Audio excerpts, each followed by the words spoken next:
আমার নাম নাহিয়ান রহমান। নাহিয়ান রহমান। বয়স কত ভাই? বয়স এখন 24। 24 বছর বয়স। জন্ম জেলা কোথায়, কোন জেলায় জন্মগ্রহণ করেছেন? জন্ম জেলা নারায়ণগঞ্জ। নারায়ণগঞ্জ। বলেন আমাকে নাহিয়ান, কি গল্প আপনার একেবারে ছোটবেলা থেকে শুনি। আমার জন্ম 1998 সালে। আমি ছোটবেলা থেকে অনেক শান্তশিষ্ট ছিলাম। খেলাধুলা আমার তেমন পছন্দ হইতো না, খেলাধুলার প্রতি তেমন কোনো যোগ ছিল না।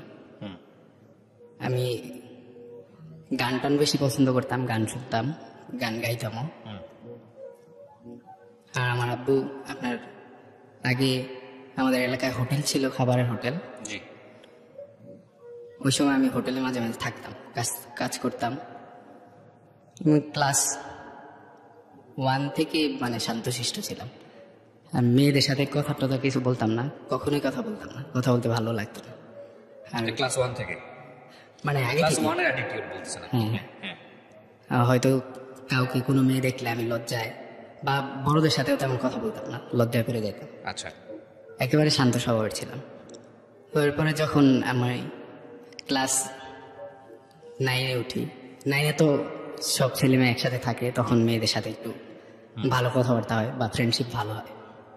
ক্লাস 9-এ আমি স্কুলে অনেক গান টান গাইতাম, গানের জন্য একটু গান কি আপনি শিখেছেন নাকি নিজে থেকে? না, আমি ক্লাসে তো গান গাই না শিখেও। আচ্ছা। গান টান গাইতাম। এরপরে আমার ওইখানে একটা মেয়েকে ভালো লাগছে। আপনার ক্লাসমেট? ক্লাসমেট। বাবা কি করতো আপনার? আমার বাবা পরবর্তীতে বিদেশে চলে যায়। আমি 6-এ ওঠার পরে দেশের বাড়ি চলে যায়। কয় ভাই বোন ছিলেন আপনি? আমরা 4 ভাই বোন। 4। ওকে, ঠিক আছে। তো ওইখানে একটা মেয়েকে অনেক ভালো লাগছিল, কিন্তু আমি 2 বছরের মধ্যে কোনোদিন ওরে বলতেই পারিনি।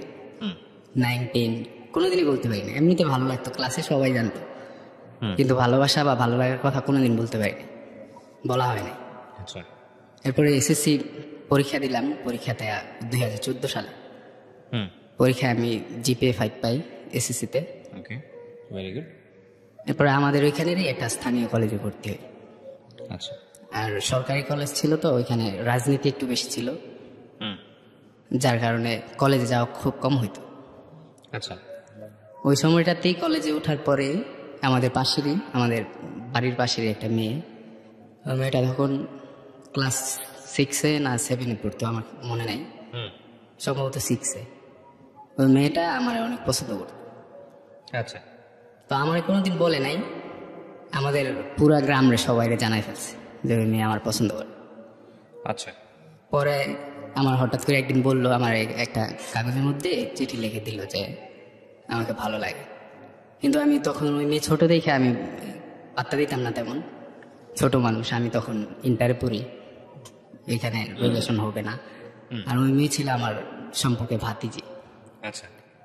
এরপরে আমি আর ওকে পাত্তা টাত্তা দিতাম না। এরপর কিছুদিন পরেও আমাকে ফেসবুকে নক দিছে ওর ভাইয়ের আইডি থেকে, ওর তখন আইডি ছিল না। আচ্ছা। ওইখান থেকে ও আমাকে প্রপোজ করে। মেয়েটাই প্রপোজ করে? হ্যাঁ, মেয়েটা প্রপোজ করে। ওর ভাবসাব দেখে বুঝতে পারতেন যে মেয়ে আপনাকে প্রপোজ করে বা এরকম কোনো কিছু? হ্যাঁ, বুঝতে পারছি অনেক। আচ্ছা। ও তো আমাদের মানে গ্রামের সবাইকে বলে দিছে আমার পছন্দ করে। আমার হয়তো বলে নাই, আমার পরে বলছে। হ্যাঁ। আমাকে বলার আগে ওর গ্রামের সবাই বলে দিছে, এমনকি ওর স্কুল থেকে ওর বান্ধবীদেরকে নিয়ে এসে আমার দেখা গেছে, আমি জানিও না। আচ্ছা। পরে ওর ভাইয়ের আইডি থেকে আমার প্রপোজ করে। তো ও সম্পর্কে ভাতিজি ছিল আর ও ছোট ছিল দেখা আমার প্রপোজ করার সাথে সাথে আমি আমার আম্মুকে জানাই যে দেখো আমাদের পাশের বাড়িরই তো বলতেছে যে এমন এমন বিষয়, আমাকে নাকি পছন্দ করে। তো আমার আম্মু আবার অনেক রাগি ওদের বাসায় গেছে। ওদের বাসায় গিয়া ওর আব্বুরে মনে হয় পায় নাই, ওর আম্মুরে গিয়া অনেক তর্কাতর্কি করে আসছিল ওর আম্মুর সাথে যে এখনই ছোট মেয়ে, এগুলা কি, এখনই কিসের কি। তারপর ওইটা নিয়ে আর বেশি কিছু হয় নাই, ওরা হয়তো ওনাদের মেয়েকে না করছে। এই কিছুদিন পরে ওর মামাতো বোন ছিল, ওর মামাতো বোন আমাকে ফেসবুকে রিকোয়েস্ট দেয়। আচ্ছা। আমি তখন জানি না যে ওইটা ওর মামাতো বোন, কিন্তু আমি বুঝতে পারছিলাম ওদেরই কোনো রিলেটিভ হবে, কারণ ওর চেহারার সাথে ওর কিছুটা মিল ছিল। আচ্ছা। এরপরে আমি ফার্স্টে রিকোয়েস্ট ডিলিট করে দিয়েছিলাম। প্রথম যে রিকোয়েস্ট পাঠিয়েছিল আমি রিকোয়েস্ট ডিলিট করে দিয়েছি, যে ওর সম্পর্কের আত্মীয় হয় হয়তো বা আমাকে ওর কথাই হয়তো বলবে। এর রিকোয়েস্ট ডিলিট করা আবার কিছুদিন পরেই ও ও আবার আমাকে রিকোয়েস্ট দেয়। এরপর আমি অ্যাকসেপ্ট করি, করার পরে বলতেছে যে আপনাকে তো আমার বোন অনেক পছন্দ করে, আপনি পাত্তা দেন না বা কেন ওর বাসায় জানাইলেন, বাসায় জানানোটা ঠিক হয় না। পরে আমি বলছি ও তো মাত্র ছোট, ওরে আমি কি, আর ও তো আমার সম্পর্কে ভাতিজি হয়, ওরে আমার কোনোদিন আমি গার্লফ্রেন্ডের চোখে বা ওরকম কিছু ভাবিও নাই, আর এটা সম্ভব না। আচ্ছা, এরপরে ওর বোনের সাথে আমার কথা হইতে থাকে। আস্তে আস্তে আমি, ওই মেয়েটা সুন্দর ছিল আর কি, সুন্দর দেখে আমি ওরে আমার ভালো লাগতে শুরু করে। ভালো লাগতে শুরু করার পরে আমি একদিন হঠাৎ করে ওরে প্রপোজ করি যে তোমার বোন তো আমাকে পছন্দ করে, আমার তো ওরে ভালো লাগে না, আমার তো তোমারে ভালো লাগে। আচ্ছা, তো প্রপোজ করার পরে ও রাজি হয় না, যে না এটা সম্ভব না, আমার বোন আপনাকে পছন্দ করে, কীভাবে কী হবে। পরে আমি বলছি আমার তো ওর সাথে কোনোদিন রিলেশন ছিল না বা হয় নাই, তাহলে সমস্যা কি। পরে ও বলতেছে যে না এটা হবে না। এরপরে আস্তে আস্তে যাই হোক আমি ওরে কনভিন্স করি। ওরা তখন গ্রামে থাকতো, আমাদের 2 গ্রাম পরে, আমার পাশের গ্রামের পরে আচ্ছা, ওইখানে থাকতো। ও স্থানীয় একটা স্কুলে পড়তো, ক্লাস 8-এ পড়তো ও তখন, আর আমি পড়তাম ইন্টারে, আচ্ছা, ইন্টার সেকেন্ড ইয়ার। রিলেশনটা শুরু হওয়ার পরে ও যখন রাজি হলো তখন আমি ওদের, রাজি হলো? হ্যাঁ ও রাজি হলো পরে। আচ্ছা, ওকে। আমি ওদের এলাকায় কখনো যাই নাই, মানে এমনিতে গেছি, কিন্তু ওর উদ্দেশ্যে কোনোদিন ওখানে যাইনি। রিলেশন হওয়ার পরেও আমি কখনোই ওদের এলাকায় যাইনি। ওকে, এরপরে যখন ও এই 8-এ পরীক্ষা দিল, পরীক্ষা দেওয়ার পরে ওরা আবার ঢাকায় চলে আসলো, আর আমি গ্রামেই থাকতাম। রিলেশন শুরু হওয়ার পরে ও প্রত্যেক দিন রাতে 11টার দিকে কল দিত, আর আমরা সারা রাত কথা বলতাম। এমন দিন গেছে যে দিনে 12-13 ঘন্টাও কথা বলছি। তখন কল রেট কিছুটা কম ছিল, এখন তো বাড়ছে। তখন অনেক কথা বলতাম। এরপরে এত কথা বলার পরে টাকা কিন্তু অনেক কাট, কিন্তু আমি তো তখন স্টুডেন্ট ছিলাম, এত টাকা কোথা থেকে আসবে, আমার মাথায় খালি টেনশন ছিল যে কোথা থেকে মোবাইলে টাকা রিচার্জ করব, কথা বলবো। তখন আমি কথা বলতে বলতে আমার ওই ইন্টার পরীক্ষা চলে আসে। আমি ওর প্রতি এতটাই দুর্বল হয়ে গেছিলাম তখনই যে সারাদিন রাত কথা বলতাম, কথা না বললে ভালো লাগতো না। আর আমার পড়ালেখা তখন লাল বাতি জ্বলে গেছে। আর সরকারি কলেজে তো রাজনীতি থাকে বেশি, পড়াশোনা তেমনটা হয় না, ক্লাসও হয় না। আমি মনে হয় ইন্টার লাইফে একদিন শুধু ক্লাস করছি। এরপরে যখন এইচএসসি পরীক্ষা শুরু হইলো, আমার প্রথম বাংলা পরীক্ষাতে আমি অবজেক্টিভ ছিল আগে, অবজেক্টিভ খারাপ করি, তখন আমার মন নষ্ট হয়ে যায়, পরবর্তী পরীক্ষাগুলো আরও খারাপ হয়। ইন্টার রেজাল্ট দেওয়ার পরে দেখি যে আমার রেজাল্ট আসছে B 3.42। আমি এসএসসিতে ছিলাম GPA 5, ইন্টারে এসে এই অবস্থা, আমার তো মাথা নষ্ট হয়ে গেছে পুরা, যে ওর সাথে তো রিলেশনটা করার পরে আমার এরকম অবস্থাটা হয়েছে। আমি তখন বুঝতে পারছি। এরপরে ও ঢাকায় থাকতো, আমি গ্রামেই থাকতাম। আমি ওইখানে এগ্রিকালচারে ডিপ্লোমায় ভর্তি হয়ে যাই, আমাদের ওইখানে স্থানীয় এগ্রিকালচার ডিপ্লোমায় ভর্তি হয়ে যায়। ও ঢাকায় থাকতো, ও ঢাকায় খিলগাঁওয়ে থাকতো। আমি 2500 থেকে ওর জন্য, মানে মাসে এমনও মাস গেছে 4-5 বারও আসতাম খিলগাঁও আইসা ওর সাথে দেখা করতাম। আমি যখন ওর প্রথম মিট করি ঢাকায় আইসা, আমরা তখন 3টা ফ্রেন্ড আছে, আমার 2টা ফ্রেন্ড আছে, ওদের সাথে আমি সোনারগাঁও গেছিলাম। ওইখান থেকে হঠাৎ করে ওর সাথে দেখা করার প্ল্যান চলে আসে। এরপর আমি খিলগাঁও চলে আসি, ওদেরকে নিয়ে খিলগাঁও আসার পরে ওর সাথে ওরা আমি ফোন দিয়ে নিয়ে আসি। ও আইসে আমার বলতেছে যে দেখছো তোমরা আসছো 3 জন, আর আমি কিন্তু একা চলে আসছি, আমার কত সাহস দাও। আমি বলছি যে তোমার এলাকায়, এখানে তুমি ঢাকার মেয়ে, সাহস তো হবে বেশি। এরপর ওই সময় ওর কাছে মনে হয় আধা ঘন্টার মতো ছিলাম।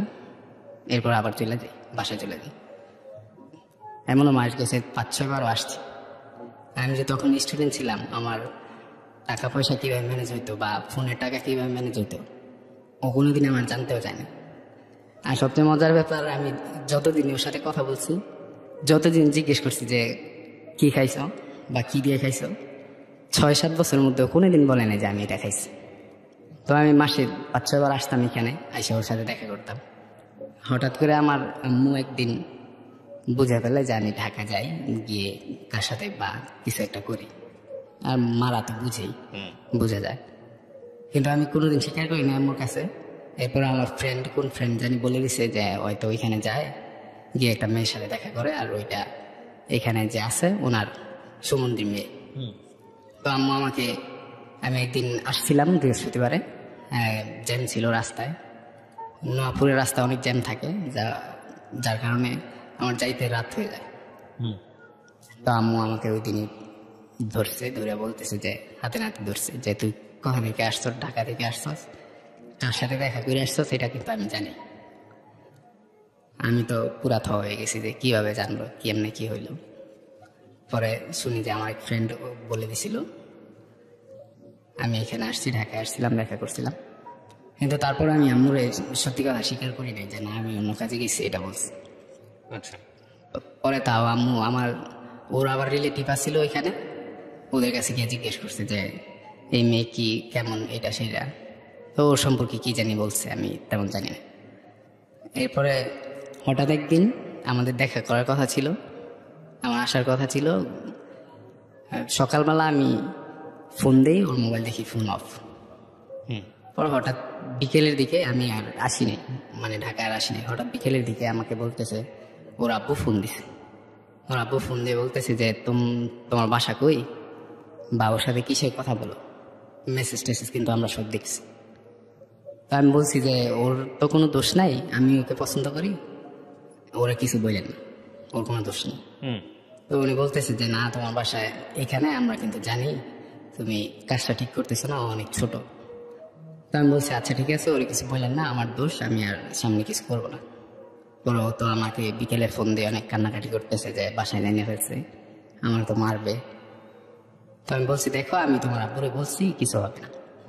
তো ওর আব্বু আবার রাত্রে ফোন দিছে, রাত্রে ফোন দিয়ে বলতেছে যে তুমি জানো কে, ওর তো মামা এরকম এরকম এই পোস্টে জব করে, তোমার যদি চাই তাহলে তোমার 14 গোষ্ঠী উঠাই নিয়ে আসবে, তুমি কিছু করতে পারবে না। পর বলছে যে আমার তো একার দোষ না আঙ্কেল, আপনি দেখেন আপনার মেয়ে যদি আমার ফোন দেয় তাহলে তো আমি কথা বলবো, আপনার মেয়েকে আপনি আটকায় রাখেন। এটা জানার পর ওর ওইখানে ফুফাতো ভাই ছিল আমাদের পাশেই, বাড়ির পাশে, ও আমাকে আসছিল মারতে। আচ্ছা। ওর ফুফাতো ভাই আসছে আমাকে শুনে মারতে। পরে ও আর সামনে আসতে পারে না, আমি বলছি যে তোর তো বোনের দোষ আছে, আমার তো একার দোষ না, তুই আমাকে কিভাবে আইসে কি করবি। আমি ওর চাচাতো ভাইকে বলছিলাম, ওর লাঠি টাঠি নিয়ে আসছে, ওর আব্বুর সাথে আসছিল মনে হয়, আমার মনে নেই, কিন্তু ও আর আমার সামনে আসতে পারেনি, কারণ ও আমার তো একার দোষ না। এরপরে ওইটা চলে গেছে, আর কিছুদিন আর কথা হয় নাই, 10-15 দিন মনে হয় কথা হয় নাই। পরে ও কিছুদিন পর ও আমাকে আবার বলতেছে যে আমার তো মোবাইল নাই, কথা কিভাবে বলবো। আর ওদের ফ্যামিলি ছিল সেপারেটেড ফ্যামিলি, ওর আম্মু আলাদা, আব্বু আলাদা। ওর আম্মুর সাথে আবার কথা বললেও মোবাইল নেই, তো ওর মোবাইল নেওয়ার পরে ওর আম্মুর সাথেও কথা বলতে পারে না, আমার সাথে তো নাই। এরপরে আমি আবার ঢাকায় আসি, আমার একটা মোবাইল ছিল বাটন সেল, ওইটা নিয়ে আসি, ওইটা নিয়ে এসে ওকে দেই, আর সাথে একটা সিমও দিছিলাম। পরে ওইটা দিয়ে আমাদের কথাবার্তা হইতো, মেসেজে কথা হইতো, ফোনে কথা হইতো। আর ওর ফোনের টাকা আমি কখনো দিছি কিনা জানি না, মানে ফোনের টাকাও আমার কাছে চায় না, কিন্তু মেসেজে কিনার টাকা আমি মেসেজ গিফট করতাম, গ্রামে একটা অপশন আছে মেসেজ গিফটের, ওইটা করতাম, ওই মেসেজ দিয়ে আমরা কথা বলতাম। আর ফোনে মাঝে মাঝে লাগলে ও বলতো যে ফোনে টাকা দাও, আমি পরে দিয়ে দেবো, মাঝে মাঝে দিতাম, আবার দিয়ে ব্যাগ দিয়ে দিত। পরে এইভাবে কথাবার্তা আমাদের চলতে থাকে আরও কিছুদিন। আমি প্রায় সময় আসতাম ঢাকায়, ওর সাথে এসে তালতলা মার্কেট আছে খিলগাঁওয়ে, ওইখানে আসতাম, বৌদ্ধ মন্দির, এরপর বাসাবো, ওইখান দিয়েই ঘুরতাম, রেস্টুরেন্টে বসতাম। তো ওর 2টা ফ্রেন্ড ছিল, ওর মেয়ে ফ্রেন্ড ইয়েতে থাকতে কদমতলা স্কুলে পড়তো, ক্লাস 9 এসে কদমতলা স্কুলে পড়তে এসে ওইখানে পড়তো। আর ওর 2টা ফ্রেন্ড ছিল, ওর একটা ফ্রেন্ডের আমার বয়ফ্রেন্ড ছিল, উনি আমার সাথে আসতো, আমরা যখন আসতাম তো আমরা সবাই একসাথে আসতাম, রিক্সা দিয়ে একসাথে ঘুরতাম, একসাথে রেস্টুরেন্টে বসে খাই। তো আমাদের প্ল্যান ছিল, ওর বান্ধবীরা প্ল্যান করছিল একবার ওইখানে, ওর আরেকটা বান্ধবীর বয়ফ্রেন্ডের বাসা আছে, ঈদের সময় নাকি ওইখানে বাসা খালি থাকবে। পরে ও বলতেছে আসতে, আমাকে বলছে, ওরে বলছে, ওর বয়ফ্রেন্ড ওরে বলছে, আমার গার্লফ্রেন্ড আমার বলছে যে এখানে আসো, ওদের বাসা খালি থাকবে, তুমি আইসো। পরে আমি বলছি না এটা তো সম্ভব না, আমার তোমাকে বিয়ে করার ইচ্ছা আছে, এইগুলো আমার হবে না। আর আমি আগে থেকে অনেক জীবনের গল্প শুনতাম, এই আলামিনের গল্পটা আমার মনে আছে অনেক, এরপরে এমডি মুরাদের গল্পটাও শুনছিলাম। আমি অনেক জীবনের গল্প শুনছি আগে থেকে, তো আমার মানে মনে হয়েছে যে এগুলো করা ঠিক হবে না বা এটা করা ঠিক না, আমি ওই না করছি। পরে আমার আর এখানে আসা হয় নাই। এরপরে তো অনেক রাগ ছিল যে কেন আসলাম না। আমি বলছি যে দেখো আমি তো তোমাকে বিয়ে করব, এগুলোর তো দরকার নেই, আগে সামনে বাড়ো, তুমি বড় হও, আমি কিছু একটা করি, এরপরে না হয় তোমাকে বিয়ে করবো। আর মাঝখান দিয়ে আমি আবার ডিপ্লোমার পাশাপাশি অনার্সে ভর্তি হই। আমাদের ওইখানে ন্যাশনাল ইউনিভার্সিটিতে অনার্সে ভর্তি হয়ে যাই, বাংলা ডিপার্টমেন্ট। তো ওইটা তো গেল, ওর সাথে আমি আসিনি। এরপরে আমরা রেস্টুরেন্টে যে বসতাম, তো গার্লফ্রেন্ড বয়ফ্রেন্ড রেস্টুরেন্টে বসলে ওইখানে তো হাত ধরা বা কিস তো হবে, এগুলো ছাড়া আর কিছু হয়নি, স্বাভাবিক ছিল সব কিছু। ওইখানে আমি মাঝে মাঝে আসতাম, ঢাকায় আসতাম বেশি, ফোন করলে সারা রাত দিন কথা বলতাম। আর আমাদের 3 বছরের মধ্যে একদিনও কথা মিস হয় না, প্রতিদিন কথা বলতাম, যত ঝগড়াই হইতো, যত কিছু হইতো, কিন্তু কথা বলা কখনোই বন্ধ হয় না। আচ্ছা। ও ফোন দিত না তো আমি ফোন দিতাম, রাগ থাকতো না, রাগ শেষ হয়ে যেত। কিন্তু ও যখন এসএসসি পরীক্ষা দিল, পরীক্ষা দেওয়ার পরে ওর ফেসবুক খুললো এই কলেজে ওঠার পরে। তো ইন্টার লেভেলে মানে এসএসসি লেভেলে দেখতাম যে ও ছেলেদের সাথে কথা বলতো, অন্য ছেলেদের সাথে। আচ্ছা। তো আমি আবার মোবাইল বিষয়ে একটু ভালো বুঝি, তো আমি ওর কল লিস্টটা হ্যাক করে রাখছিলাম আর কি। কলেজ হ্যাক করা যায় নাকি? কল লিস্ট আপনার আছে, সফটওয়্যার আছে, ওইগুলো দিয়ে দেখা যায় কার সাথে কতক্ষণ কথা বলছে। আচ্ছা। কল লিস্ট আর লোকেশনটা ট্যাগ করে রাখছিলাম, বাটন মোবাইলে ওইগুলো করা যায়। তো আমি ওটা করে রাখছিলাম যে ও কখন কোন জায়গায় যাইতো বা কি করতো, কার সাথে কথা বলতো। আমি দেখতাম যে মাঝে মাঝে অন্য ছেলেদের সাথে কথা বলতো, কিন্তু আমি তেমন কিছু মনে করতাম না। আচ্ছা। ভাবতাম যে হয়তো অন্যদের সাথে কথা বলুক, সমস্যা তো নাই, আমাকে ভালোবাসলেই হয়। এরপর ও যখন ফেসবুক খুললো, ওই আপনার এসএসসি পরীক্ষা দেওয়ার পরেই ও ফেসবুক খুললো। আচ্ছা। আর ওর সাথে তো আমার ফেসবুকে পরিচয়, কিন্তু ফেসবুক মাঝখান দিয়ে অফ করে দিছিল ওর মোবাইল না থাকার কারণে, ফেসবুক আর চালাতে পারেনি। পরে আবার ফেসবুক খুললো এসএসসি পরীক্ষা পরে। তখন ওর ফেসবুকের পাসওয়ার্ড আমি নিলাম, ফেসবুকের পাসওয়ার্ড নিয়ে দেখতাম যে অন্য ছেলেদের সাথে কথা বলে। আমি ভাবতাম কলেজের ফ্রেন্ড বা স্কুলের ফ্রেন্ড। আর ও যেখানে কোচিং করতো, ওই এসএসসির সময় কোচিং করতো আপনার বৌদ্ধ মন্দিরের ওখানে কোচিং করতো, ওখানের কয়েকটা ছেলে ওরা পছন্দ করতো। ও আবার বলছে যে না আমার বয়ফ্রেন্ড আছে, তো ওই ছেলেরা আমাকে মেসেজ দিচ্ছে ফেসবুকে যে আপনার গার্লফ্রেন্ড ও তো আমাদের সাথে দুষ্টামি করে, এটা কিন্তু ঠিক না ভাইয়া, ওকে আপনি সাবধান করে দেন। পরে আমি বলছি তোমরা ফ্রেন্ড দুষ্টামি করতে পারে, কিছুদিন পর তো আর থাকবে না, এসএসসি পরীক্ষা দেওয়ার পরে তো চলে যাইবা, থাকুক সমস্যা নেই। পরে ওইখান থেকে ও 2-3টা ছেলে আমাকে ওরে পছন্দ করতো, তো আমাকে মেসেজ দিত এসব বলে, কিন্তু আমি তেমন কিছু মনে করতাম না। আর আস্তে আস্তে দেখতাম যে ও ছেলেদের সাথে কথা বলার পরিমাণ বাড়াই দিতেছে। আচ্ছা। তো আমার আবার রাগ বেশি, আমি ওর সাথে অনেক রাগ করতাম, রাগ করে মাঝে মাঝে বকা টকাও দিতাম। তো আমার খালি বলতো যে তুমি যদি রাগ না কমাও তাইলে কিন্তু আমি তোমার সাথে রিলেশনটা রাখবো না। আমি বলছি আচ্ছা ঠিক আছে, তোমার জন্য আমি রাগ কমাবো। পরে ও যখন এসএসসি পরীক্ষার পরে এই ন্যাশনাল আইডিয়ালে ভর্তি হলো রেজাল্টের পরে খিলগাঁওয়ের, তো তখন ও আবার ফেসবুক আইডি আরেকটা খুললো, যেটা আমার পাসওয়ার্ড দিছে ওইটা রেখেও আরেকটা খুললো। পরে আমি বলতেছি যে তুমি এই আইডি রেখে আরেকটা আইডি খুললা কেন? পরে আমাকে বলে যে এইটাতে কোচিং করাবে, তখন করোনা শুরু হয়ে গেছে। আচ্ছা। কোচিং করাবে, তো কোচিং করাইলে ওইটা আলাদা লাগবে, আর আব্বু নতুন আইডি খুলে দিছে। আমি বলছি আচ্ছা ঠিক আছে সমস্যা নেই, আইডি খুলে দিছে ভালো, ওইটা দিয়ে ভিডিও কলে ক্লাস করে সমস্যা নেই।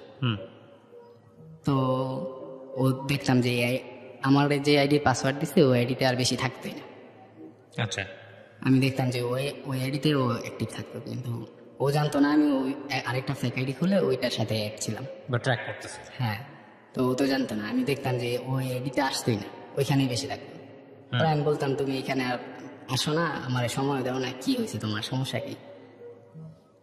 পরে বলতেছে যে আমার তো ক্লাস করতে হয় করোনার সময়, আর ওই যেই কলেজে পড়ি ওইখানে তো অনেক হার্ড পড়াশোনা, এর জন্য আমার ওইখানে বেশি থাকবে। বলছে আচ্ছা ঠিক আছে, সমস্যা নেই, তুমি থাকো, পড়াশোনা করো ভালো করে। আর ওর ইচ্ছে ছিল নাকি ঢাকা ইউনিভার্সিটিতে ভর্তি হওয়ার। আমি বলছি আচ্ছা দেখো তোমার স্বপ্ন পূরণ হয় নাকি, ভালো করে পড়াশোনা করো। আর এর জন্য আমি কিছু বলতাম না, ও ফেসবুকে থাকুক, ক্লাস করুক, সমস্যা নেই। পরে আস্তে আস্তে আমি দেখি যে ও আরো 2-3টা ফেক আইডি খোলে, ওই আইডি ছাড়াও আরো ফেক আইডি খোলে। তখন আমি ওর বলি যে তোমার এত আইডির দরকার কি হয়, তুমি কেন আইডি এত তখন কি আপনার সঙ্গে কমিটমেন্টে আছে ও, মানে হ্যাঁ, সম্পর্ক আছে। আছে আপনার সঙ্গে? সম্পর্ক আছে আমার সাথে। ওকে। তো ও বলতেছে যে আইডি তো আমি খুলি না, আমার আইডি না ওইগুলা, ওগুলা তার আইডি জানি। তো ওর একটা কাকি ছিল, চাচা কাকি, ও বলে যে ওই আইডি ওই কাকির বা আমার ফুফাতো বোনের, মামাতো বোনের, এগুলো বলতো যে আমার আইডি না, আমার নামই না। ওরা আমি তো দেখতাম ও কি করতো, ট্র্যাক করতাম। ওই আইডিতে আবার ফ্রেন্ড রিকোয়েস্ট পাঠাইলে, অন্য ছেলেদের নামে ফেক আইডি খুলে ফ্রেন্ড রিকোয়েস্ট পাঠাইলে অ্যাকসেপ্ট করতো। কথা বললে দেখতাম যে না ওর আইডি। আমি ভাবতাম যে ওরা বলতাম তুমি কেন এগুলো করতেছ, এসব কি করার কারণ কি।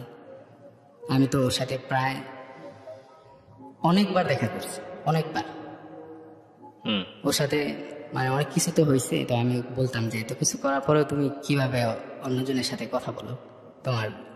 ও আমাকে বলতো যে একটু মজা করলে কি হয়, আমি তো তোমারই থাকবো, মজা করলে তার সমস্যা হবে না। আমার তখন সহ্য হইতো না, আমি ওরে প্রচন্ড রকম ভালোবাসতাম। অন্য কারোর সাথে কথা বলতে দেখলে আমার তখন রাগ হইতে শুরু করলো, অনেক রাগ করতাম। তো আমি ও কারোর সাথে কথা বলতে দেখলে আমার সহ্য হইতো না, কষ্ট লাগতো। ওরা এগুলা বলতাম, কিন্তু ও বুঝতে চাইতো না। বলতো যে কথা বললে কিছু হয় না, এখনকার মেয়েরা কথা বলে, ফেসবুকে অন্য ছেলেদের সাথে কথা বলে, এগুলো কিছু না। আমি বলতাম যে তুমি যা কিছু চাও সবকিছু আমার থেকে তুমি পাইবা, যত সময় চাও তত সময় ধরে আমি তোমার সাথে কথা বলবো, কিন্তু তুমি প্লিজ অন্য কারোর সাথে কথা বলো না, এগুলো ঠিক না। ওর কথা ও বলে যেত। আমি ফেসবুক আইডি যদি দেখে ফেলতাম যে এটা ওর আইডি, তখন ওরে বলতাম, বলার পরে ওইটা নষ্ট করে দিতাম, নষ্ট করে দিয়ে আবার অন্য আইডি খুলতো। আর আবার অন্য আইডি খুলে অন্যদের সাথে চ্যাট করতো, ছেলেদের সাথে। আমার যে পাসওয়ার্ড দিছে যে আইডির, ওইটার মধ্যে ও আসতোই না বেশি। তো আমি ভাবতাম যে ও কেমন হয়ে যাইতেছে দিন দিন, আমার কি স্বপ্ন দেখাইলো। আর মাঝখান দিয়ে আমি তো ইন্টার পরীক্ষার পরে আমি বিদেশে চলে যেতে চাইছিলাম, আমার আব্বার দেশের বাইরে থাকে। তখন বলতেছে যে তুমি বিদেশে যাও না, বিদেশে গেলে আমাদের সম্পর্ক নষ্ট হয়ে যাবে, বা তুমি বিদেশে গেলে তো তোমার আর দেখতে পারবো না, অনেক কিছু হয়ে যেতে পারে। আর আমার আব্বু, ওর আব্বু এই সরকারি চাকরি না পাইলে নাকি বিয়ে দিবে না। তো আমি বলছি আচ্ছা ঠিক আছে, আমি তাহলে দেখি দেশে লেখাপড়া করি, কি হয় দেখা যাক। আর তোমার যোগ্য হই না হয় তোমার আব্বুর সামনে যাব। তখন আমি আবার লেখাপড়া শুরু করি। ইন্টারের পরে রেজাল্ট খারাপ করার পরেও আমি ডিপ্লোমাতে ভর্তি হই, এগ্রিকালচারে, আর অনার্সে ভর্তি হই। আস্তে আস্তে দেখি যে ও ফেসবুকে অন্য ছেলেদের সাথে কথা বলার মাত্রা বাইরে যেতেছে। তো ওর গ্রামের বাড়ি আমার গ্রামের পাশে হওয়াতে ওর গ্রামের একটা ছেলে ছিল আমার স্কুল ফ্রেন্ড। তো ওই ছেলেটা কিভাবে জানছে ওর সাথে আমার রিলেশন। তো একদিন আমাকে এসে জিজ্ঞেস করতেছে যে কিরে, ওর সাথে নাকি তোর রিলেশন আছে। আমি বলছি যে তোর এই কথা কে বলছে। ও বলতেছে যে শুনছি আমি। তো ওই ছেলেটা অনেক সুন্দর ছিল, দেখতে স্মার্ট, কিন্তু ওর চরিত্রের মধ্যে প্রবলেম আছে। ও যে মেয়ের দেহে ওই মেয়ের এই প্রপোজ করে বসে। তো আমার বলতেছে যে তুই এত সুন্দর একটা মেয়ের সাথে রিলেশন করছিস, কেমনি করছিস, কি হয়েছে। আমি বলছি তুই ওর গিয়ে জিজ্ঞে, আমার কেন জিজ্ঞাস, ভালোবাসা তো আর সবসময় চেহারা দিকে হয় না। পরে ও এটা হয়ে গেছে। আর ও ফ্রেন্ড হইলেও মাঝে মাঝে আমার বলতো যে তোর চেহারা ভালো না, বা কত বয়স হয়ে গেছে এখনো দাড়িটা ঠিক মতো উঠে নাই, বা কেমন দাড়ি, এগুলা আমার মনে অনেক কষ্ট লাগতো। পরে আমি আমার গার্লফ্রেন্ডকে বলতাম যে তোমার এলাকার এই ছেলে কিন্তু ভালো না, ওর সাথে জীবনে যদি কোনোদিন কথা বলো তাহলে আমি পরে আর তোমার সাথে কথা বলবো না। আমার গার্লফ্রেন্ড বলতো যে ও তো তোমার ফ্রেন্ডই। পরে আমি বলতাম ও ফ্রেন্ড হইলেও খারাপ মানুষ, ভালো মানুষ না। পরে বলতেছে যে আচ্ছা আমি ওর সাথে কোনোদিন কথা বলবো না। ও আমার ফ্রেন্ডের বাসা আবার গার্লফ্রেন্ডের বাসার পাশেই ছিল। ও নাকি মাঝে মাঝে আসতো, আইসা ও যখন ঈদের বাড়িতে যাইতো ও নাকি আসতো, আইসা ওইখান থেকে ঘুরঘুর করতো। আমাকে এইগুলা বলতো যে ওই ছেলে তো তোমার ফ্রেন্ড তো আমাকে ডিস্টার্ব করে, গোলাপ ফুল নিয়ে হাতে দাঁড়ায় থাকে, আমাদের বাসার সামনে এসে দাঁড়ায় থাকে, পরে আমি বলছি যে ও খারাপ মানুষ, ওরে পাত্তা দিও না, ও এর আগে অনেক মেয়ের জীবন নষ্ট করছে, তুমি কিন্তু ওরে পাত্তাই দিও না, ওর সাথে কথাই বলো না, দেখবা অল্প কথা বলবা আরো বানায় বানায় বলে দিও মানুষের কাছে। পরে ও বলছি ঠিক আছে কথা বলবে না। আমিও বিশ্বাস করছি যে কোনোদিন কথা বলবে না। আর ওকে আমি বিশ্বাস করতাম বলতে আমি জানি ও ছেলে অন্য ছেলেদের সাথে কথা বলে, কিন্তু আমারে কোনোদিন ছাইড়া যেতে পারবে এই বিশ্বাস আমার ছিল না, যে ও তো আমারে ছাইড়া দিতে পারে, এই বিশ্বাসটা ছিল না আমার। আর আমি যখন ওর কাছে ঢাকায় আসতাম, আমার বাসা তো গ্রামে, আমার বাস দিয়ে আসতে হতো, রাত অনেক হয়ে যেত, কিন্তু তাও আমি ওর কাছে আসতাম। ও এমনও দিন গেছে যে আমি সারাদিন বাসে দাঁড়ায় আসছি, আবার যাওয়ার সময় বাসে দাঁড়াই গেছি, সিট নেই, কারণ গ্রামের বাসগুলো তো সিট ফুল থাকে যাওয়ার সময় আসার সময়, আর জ্যাম তো আছেই, ধুলাবালি, সাইনবোর্ডের যে রাস্তাটা তখন ওটা ঠিক করতেছিল, তখন অনেক ধুলাবালি ছিল ওই রাস্তাতে। তো আমি আমার আসা যাওয়ায় একবার ঠান্ডা লেগে গেছিল অনেক, সেই ঠান্ডা এখনও সারে নাই পুরো মতো ধুলাবালির কারণে ওর কাছে আসা যাওয়ার জন্য। তো আমি এসে বলতাম যে দেখো তোমার সাথে কিন্তু আমি অনেক কষ্ট করে দেখা করি, তুমি কিন্তু বলে আমার কোনোদিন ছেড়ে যাও না।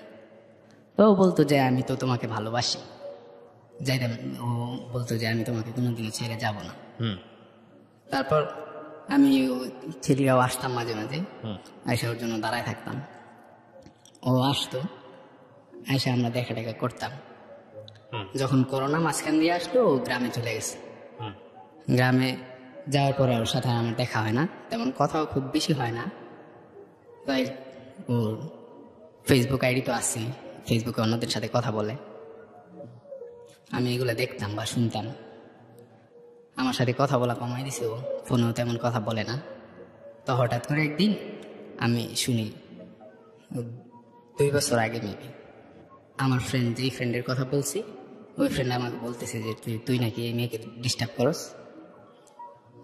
আমি তো তখন আকাশ থেকে পড়ছি, বলতেছি যে ও আমার গার্লফ্রেন্ড, ওকে আমি আবার কখন ডিস্টার্ব করলাম বা কিসের ডিস্টার্ব করি, এগুলো কেমন কথা। পরে বলে আয় পরে প্রমাণ দেখাই, ও যে আমার মেসেজে কথা বলছে, আমার যে বলছে তুই ডিস্টার্ব করস, অনেকদিন থেকে নাকি ডিস্টার্ব করস, তোর সাথে কোনো রিলেশন কিছু নাই। পরে আমি বলতেছি আচ্ছা তুই আয়। ও আবার আমার কাছে আসছিল, ওর আমারই আরো 2টা ফ্রেন্ডকে নিয়ে ও আসছিল, ক্লাসমেট স্কুল লেভেলে। তো আসার পরেও আমাকে দেখাইতেছে যে সত্যি ও মেসেজ দিয়ে বলতেছে যে আমি নাকি ওরে ডিস্টার্ব করি। আমার তো মনে হয়েছে যে আমার মাথায় তখন আকাশ ভেঙে পড়ছে। পরে আমি বলতেছি আচ্ছা আমি ওরে জিজ্ঞেস করতেছি কি হয়। পরে ওই দিন ওরে আমি জিজ্ঞাই যে তুমি কেন এগুলা বলছো এই ছেলের কাছে। পরে বলতেছে যে ও যদি জানে আমাদের রিলেশন এখন আছে, তাহলে আমার বাসায় যদি বললে দেয় প্রবলেম হবে। পরে আমি বলতেছি যে তুমি বলতা যে রিলেশন নাই বা কথা হয় না, আমি তোমাকে ডিস্টার্ব করি, এটা কেমন ধরনের কথা। পরে ও বলতেছে যে থাক কিছু হবে না আর বলবো না। আমি বলছি যে আমি কিন্তু তোমাকে আগেই বলছিলাম এই ছেলের সাথে যদি কোনোদিন কথা বলো তাহলে কিন্তু আমি তোমার সাথে আর কোনোদিনও কথা বলবো না। তো ওই দিন আমাদের অনেক ঝগড়া হয়, ঝগড়া হওয়ার পরে আমি ওর সাথে কথা বলা বন্ধ করে দিই, ওর সাথে আর কথাই বলি না। যে আমি যারা এত ভালোবাসলাম, যার জন্য এত কিছু করলাম, ওই মেয়ে আমারই ফ্রেন্ডের কাছে বলে যে আমি নাকি ওর ডিস্টার্ব করি। আমি ওর সাথে কথা বলা বন্ধ করে দিই। কথা বলা বন্ধ করে দেওয়ার পরে 1 মাসের মতো আমাদের আর কথা হয় না। পরে 1 মাস পরে আমি নিজে থেকে ওরে সরি টরি বলছি, বইলা আবার কথা বলা শুরু করি। মাঝখান দিয়ে কথা যখন বলি নাই তখন ও কি করছে ওইটা আমি জানি না। কথা বলা শুরু হওয়ার পরে আবার ভালো মতো কথা হইতে শুরু করছে, কিন্তু দেখলাম যে ও রাতে আমার সাথে আর কথা বলে না। পরে আমি বলতেছি যে কি হইলো হঠাৎ করে তুমি রাতে আর কথা বলো না। পরে বলে যে রাত্রে আমার সাথে আমার ফুপি থাকে, বোন থাকে, কথা বলতে পারিনি। মানে ওর ইন্টারেস্টটা কমে যাচ্ছে দিনকে দিন। হ্যাঁ, দিন দিন ওর ইন্টারেস্ট কমে যাইতেছে। পরে আমি বলতেছি যে তুমি রাতে কি করো, কথা বলো না কেন। এরপরে আমি দেখি যে ও রাতে অন্য ফেসবুক আইডি দিয়ে অন্যদের সাথে কথা বলে, আমার সাথে আর কথা বলে না। আমি বুঝতে পারছি যে আস্তে আস্তে ও হয়তো আমার থেকে দূরে সরে যাইতেছে। এরপরে আমি ওর সাথে তাও কথা বলতাম, আমি বলতাম যে আমি যেহেতু তোমার ভালোবাসি, দেখি না কি হয়, আমি যদি কোনোদিন সরকারি চাকরি পাই বা কোনো ভালো জব পাই তাহলে আমি তখনই তোমার বিয়ে করবো বা তখন তোমার আব্বুকে বলবো। পরে বলতেছে যে না, আমার আব্বু তো কোনোদিন মানবে না এটা সেটা। আমি বলছি দেখো, চেষ্টা তো করতে পারি, মানা না মানার বিষয় তো পরে, আগে চেষ্টা করি, দেখি না কি হয়। ও বলতেছে আচ্ছা ঠিক আছে দেখো কি হয়। কথা বলা, ও আস্তে আস্তে আমার সাথে কথা বলা ফোনে অফ করে দিতে থাকে। ও আমার সাথে আর ফোনে তেমন কথা বলে না, মেসেজ দিলেও বলে যে আমি ব্যস্ত, এটা সেটা। আমার হঠাৎ করে একদিন মোবাইল নষ্ট হয়ে যায়, আমার যে মোবাইল ওর নাম্বারটা ছিল ওইটা নষ্ট হয়ে যায়। তারপরে আমি ওর নাম্বারটা আমার মুখস্থ ছিল না তখন, পরে আমি আর ওকে ফোন দিতে পারিনি। পরে ও সিম পাল্টা ফেলছে, আমার আর ফোন টোন দেয় না। যা কথা হওয়ার মাঝে মাঝে ফেসবুকে কথা হয়, ফোন দেয় না। পরে আস্তে আস্তে আমি বুঝতে পারছি যে ও হয়তো অন্য কোনো ছেলের সাথে রিলেশনে চলে গেছে। আমি ওরা জিজ্ঞেস করতাম বারবার যে তুমি কি অন্য কোনো ছেলের সাথে রিলেশনে চলে গেছো, আমার ভালো না লাগলে তুমি বলে দাও, ভালো যদি কোনোদিন নাই বাসো তাহলে আমার বলে দিতে পারো, সমস্যা নেই, আমি তোমার জোর করে ভালোবাসবো না বা জোর করে কিছু বলবো না। পরে ও বলে যে না, আমার কোনো ছেলের সাথে রিলেশন নাই, পড়াশোনার অনেক চাপ, পরীক্ষা সামনে। আমি বললাম যে আচ্ছা তাহলে তো সমস্যা নাই, তুমি ভালো করে পড়ো, তোমার স্বপ্ন যাতে পূরণ হয়, ঢাকা ভার্সিটিতে চান্স পাও যেন। পরে আমি ওরে তেমন দিতাম না, চাপ দিতাম না কথা বলার জন্য, ওর মতো থাকতো, যখন ইচ্ছা হয়তো কথা বলতাম। এরপর হঠাৎ করে একদিন দেখি যে আমার ওই ফ্রেন্ডের সাথে আমি ফেসবুকে অ্যাড ছিলাম না, ওই ছেলে ফ্রেন্ডটার সাথে। তো হঠাৎ করে আমি দেখি যে অন্যজনের আইডি থেকে ওই ছেলে ফ্রেন্ডের আইডিতে গেছি, গিয়ে দেখি যে ওখানে আমার গার্লফ্রেন্ডের কমেন্ট, লাভ ইউ জানটান, এগুলা কমেন্ট ছবির মধ্যে, মাশাল্লাহ মাই ল্যাপটপ। তখন আপনার পড়াশোনা কি কি অবস্থা? আপনি পড়াশোনা করছেন কোথাও? আমি কৃষিতে ডিপ্লোমা করতেছি তখন। আচ্ছা। পড়াশোনা তেমন চলতেছে আর কি, চলার মতো। পড়াশোনা তখন ভালোই ছিল, ডিপ্লোমা তো মাঠের কাজ করায় ভালোই, ডিপ্লোমা পর্যায়ে। তো আমি দেখার পরে তো আমার মাথা পুরো নষ্ট হয়ে গেছে। আমি বলতেছি যে কিসের মধ্যে কি হয়ে গেল, কি দেখতেছি আমি এগুলা। আমি ওকে জিজ্ঞেস করি যে তুমি তোমার আইডি থেকে ওর আইডিতে এরকম কমেন্ট কেন? পরেও আমাকে বলে যে এগুলা তো আমি করি নাই, আমার আইডিও নাই, এটা আমার কি জানি ফুফাতো বোন না খালাতো বোন বলছে ওর আইডি। পরে আমি বলতেছি তোমার খালাতো বোন এই ছেলের আইডিতে এইভাবে এরকম কমেন্ট কেন করবে? পরে বলতেছে কেন করছে এটা আমি জানি না, ও জানে। পরে আমি বলছি আচ্ছা ঠিক আছে, এটা যে তোমার আইডি না এটা আমার মনে হয় না, আমার মনে হইতেছে এটা তোমার ফেসবুক আইডি। পরে বলতেছে যে না, এগুলো আমার ফেসবুক আইডি না, এই আইডি আমার না, আমার খালাতো বোনের। পরে আমি বলতেছি যে তোমার খালাতো বোনের ইয়ে দাও, আইডিটা দাও, আমি কথা বলি, বা নাম্বারটা দাও, ওর সাথে আমি কথা বলি। আমি কথা বলে জিজ্ঞেস করি যে আসলে এটা ওর আইডি কিনা। পরে ও বলতেছে যে না দরকার নেই। পরে আমি বলছি আচ্ছা ঠিক আছে, না দিলে নাই, আমি ওটা বের করেই ছাড়বো, তোমার আইডি না কার আইডি। পরে ও বলতেছে যে আচ্ছা ঠিক আছে। আমি এর কয়েকদিন পরে আমি ওই আমার ওই ফ্রেন্ডকে মেসেজ দিই যে কি রে তোর কি ওর সাথে কথা হয়? পরে ও আমাকে বলতেছে যে হ্যাঁ কথা তো হয়। আর তোর পরে আমি বলতেছি যে তুই আসিস তো আমার মাঝখান দিয়ে, আবার আমি একটা ইয়ে নেই, কম্পিউটার দোকান নেই, এখানে আমি কাজ করি। তো আমি বলতেছি যে তুই আমার দোকানে আসিস, তোর সাথে কথা আছে। পরে ও আসছিল, আইসা আমাকে বলতেছে যে দেখ তুই যে এই মেয়ের ডিস্টার্ব করো, সেই মেয়ে আমার ফেসবুকে এগুলা কি কমেন্ট করে বা আমাকে মেসেজ দেয়, আমার সাথে নিয়মিত কথা হয়। পরে আমি ওরে যে কি বলবো আমি ভাইবেই পাইনি, কি বলার মতো আছে? ওই ছেলের সাথে আমি কথা বলতে নিষেধ করছি, ও বলছে কথাও বলবে না, এরপরে কি একটা ঝামেলা হইলো, ডিস্টার্ব করার কথা বললো। তারপরেও আমার কথা বলার মতো, ওরে যে বলবো যে কথা বলার মতো আমার ভাষাই নেই। পরে ও আমাকে বলতেছে যে তোর কি সত্যি আসলে কি ওর সাথে রিলেশন ছিল? পরে আমি বলছি যে ওর সাথে তো আমার রিলেশন ছিল। পরে বলছে যে ছবি টবি আছে? আমি বলছি ছবি আছে, কিন্তু আমি তোরে কেন দেখাবো? পরে বলতেছি যে দেখি দেখা সত্যি ছিল কিনা, মেয়ে মিথ্যা বলে না, তুই মিথ্যা বলস। পরে আমি ওরে একটা মনে হয় ছবি দেখাইছিলাম। পরে বলতেছে যে আসলে তুমি এটা তোর সাথে রিলেশন করছে, আমি না হয় ডিস্টার্ব করতাম, কিন্তু আমাকে তো এইভাবে পাত্তা দেওয়া বা এরকম কিছু করা উচিত হয়নি। পরে আমি বলতেছি যে এখন আমি কি করব, দেখ এত বছর ধরে ও আমার সাথে রিলেশন, এত স্বপ্ন দেখাইলো যে বিয়ে করবে, আর ওর পিছনে আমি ফোনে কথা বললে মনে হয় এই 5-6 বছরের মধ্যে 4 থেকে 4.5 লাখ টাকা নষ্ট করছি শুধু ফোনে কথা বলে। আমি স্টুডেন্ট লাইফে ছিলাম, তখন আমার টাকা ছিল না, আমি মাঝখানে আবার ইলেকট্রিক কাজ করতাম, ওইখান থেকে আমার কিছু টাকা আসতো, ভালো ভালো পরিমাণ টাকা আসতো, সব টাকা আমি ওর পিছনে ফোনে কথা বলে শেষ করে দিতাম। পরে ওরে আমি বলতেছি যে দেখ ওর সাথে তো আমার রিলেশন ছিল, ছবি টবি আছে। ও আবার আমার সামনে ওই আমার গার্লফ্রেন্ডকে মেসেজ দিছে আই লাভ ইউ লিখে। আমার তো কলিজায় পানি দেয়, কি অবস্থা, কিসের মধ্যে আইসা পড়লাম, কেমন মানুষটারে ভালোবাসলাম, এগুলা খালি আমার মনে হইতেছে। পরে দেখি যে না, রিপ্লে ও বলতেছে যে না এইসব বললেন না। আমি তখন বুঝতে পারছি যে ওদের রিলেশনটা হয়েছে কিনা আমি তখন শিওর না, ও মেসেজে না করছে, প্রপোজ রিজেক্ট করে দিছি। পরে আমি বুঝতে পারছি যে ওদের মধ্যে যদিও রিলেশন হয় নাই, কিন্তু হয়ে যাবে এরকম একটা ভাব। তো ও আবার চলে গেছে। এরপর থেকে আমি যখন এগুলা দেখছি আমার তো মাথা নষ্ট হয়ে গেছে।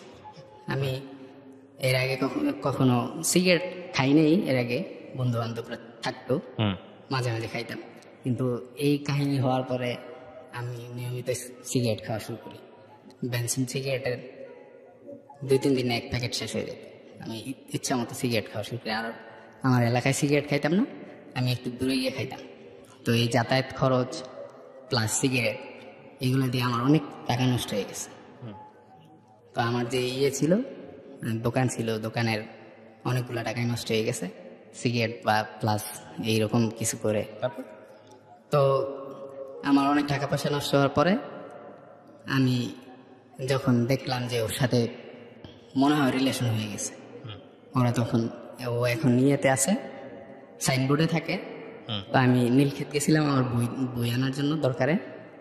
আসার সময় আমি সাইনবোর্ডের ওইখানে নামি, মাদ্রাসার ওইখানে নামি আমি দোকানে ছিলাম, দোকানে থেকে সিগারেট খাইতেছিলাম। তো খাওয়া শেষ হয়েছে পরে আমি বের হয়েছি, বের হওয়ার পরে দেখি যে ও রিক্সা দিয়ে যেতেছে। তখন আমি একটা রিক্সা নিই, ওর পিছু পিছু ওর বাসায় যাই। বাসায় যাওয়ার পরে ও তো ওর বাসায় ঢুকে গেছে, আমার কিছু বলে নাই। ও আমার ওই ফ্রেন্ডকে মেসেজ দিয়ে বলতেছে যে মানুষ কতটা খারাপ হতে পারে, একটা মানুষের পিছু নিতে পারে। পরে আমি বলছি যে তোমার সাথে আমার এতদিনের রিলেশন ছিল, আমি কি তোমার সাথে লাস্টবারের মতো কথাও বলতে পারি না?